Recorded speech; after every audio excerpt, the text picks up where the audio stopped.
know that sometimes people say in order to be a disciple of Christ, you have to pick up your cross and follow him. And that's a verse that's commonly used. Well, this week I was reading Matthew and I came across the cost of being a disciple.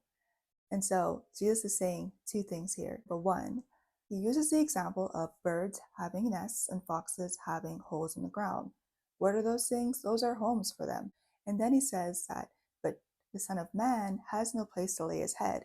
Jesus is emphasizing here that the cost of being a disciple of Christ includes sometimes not having a home or a place to call home. When we think of a home, what does that even represent? It symbolizes security, peace, certainty. It represents knowing that you have somewhere to go at the end of a long day where you can just be yourself.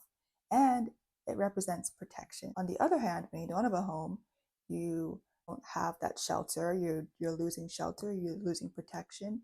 If we are literally without a home, like a physical home, not knowing where you're going to stay because you haven't invested in maybe securing a home because you are maybe being a missionary or doing mission work. Jesus was making himself a spectacle to others by not having a home. Because think about it, the Pharisees are watching his every move because they were trying to find a way to attack him. So when you are without a home, you are kind of like a constant spectacle because there's nowhere that you can go to that's keeping you from the outside world. You might constantly have people watching your every move, looking at you as a target for certain things, like Jesus was by the Pharisees. You don't have a home, sometimes you might have to be in a space where you have to ask somebody to stay at their place because you don't have a place to stay. People might say, why don't you just invest in a house, or why don't you just get a job that's going to be secure? When you don't have a home, you are sometimes making yourself vulnerable to the judgment of others. When he says, let the dead bury the dead,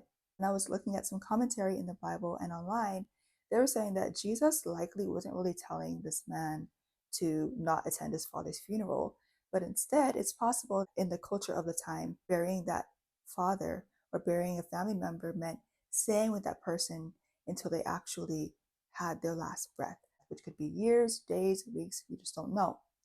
So this disciple might have been making an excuse or trying to delay following Jesus in that moment. At Jesus, he was directly communicating with him and addressing that, hey, I don't know what your cause is, but if you're going to follow me, you can't wait for the perfect timing or have certain things lined up perfectly in order to follow me. It has to be now.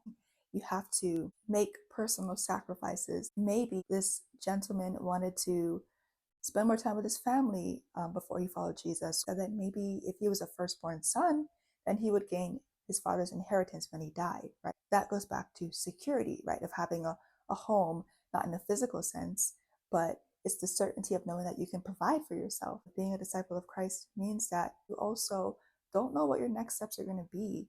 You don't have a complete plan for every single move because being a disciple of Christ sometimes requires uncertainty. So, in a sense, when Jesus is saying you're not going to have a home, he means you might not have a physical home, but you also might not have security.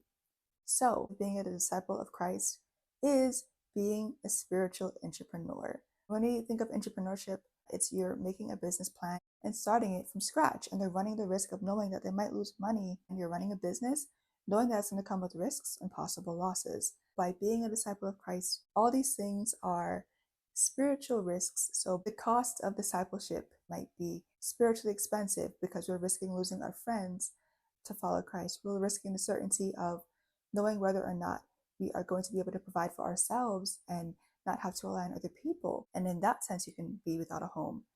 Either way, we have the confidence in knowing that as spiritual entrepreneurs for Christ, you might even get a big investment or a big return on your investment on earth. We know that even if it might not pay off here on earth, the cost is invaluable because our reward in heaven is going to be so much greater, and that we are saving souls for his kingdom. So, what is the cost of following Jesus? The cost of discipleship is not having a home, and it's sometimes sacrificing priorities or the comfort that we might want in order to broaden and expand and share the gospel with others. Thank you for watching, and stay amplified.